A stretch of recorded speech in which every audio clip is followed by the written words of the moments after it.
JYP has always been the worst South Korea entertainment company out of the Big Four.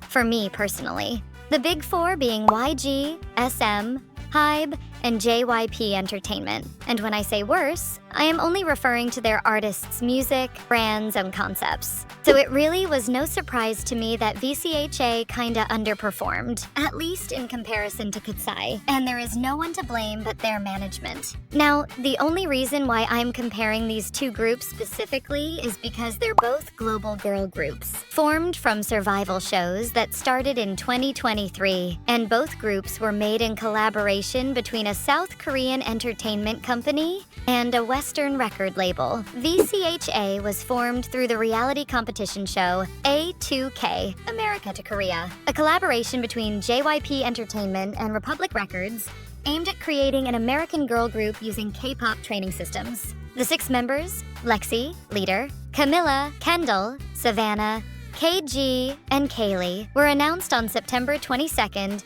2023, after rigorous evaluations and training in Seoul. Their first pre-debut EP, Sevit, New Light, was released on September 22nd, 2023, featuring the lead single YO Universe, which also had its first public performance on Music Bank that same day.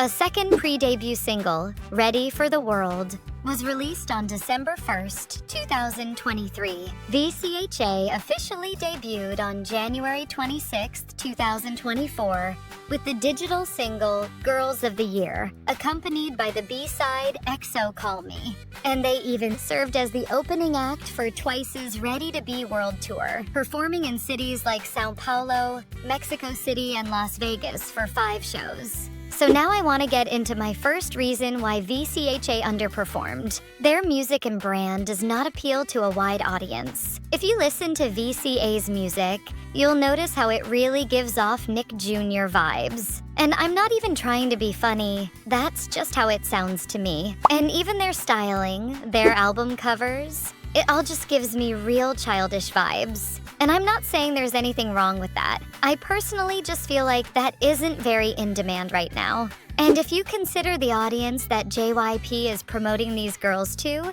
it doesn't even make sense for them to have a concept like this. But if you look at KATSEYE, their music and brand is very in demand and appeals to a mass audience. Songs like Gnarly, Gabriela, and even Touch are very trendy.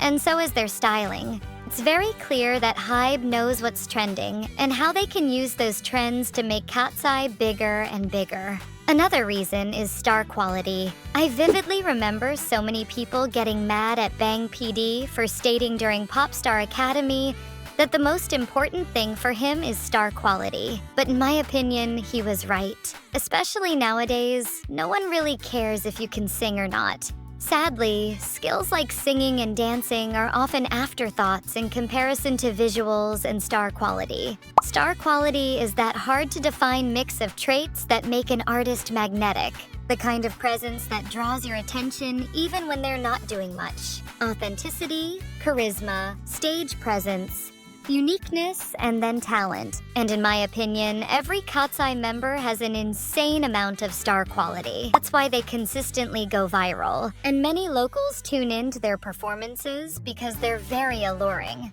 Now, there are certain members of VCHA that were lacking that star quality. Perhaps it's because they don't connect to the concept that JYP has given them. But star quality isn't something that can be taught. You either have it or you don't. They obviously have potential, but under JYP, that star quality has not been shown. And that's really it. VCHA has rebranded to girlset, with only 4 of the original 6 members. Do I think girlset will be successful? We'll just have to wait and see. I wish all of the VCHA girls nothing but the best.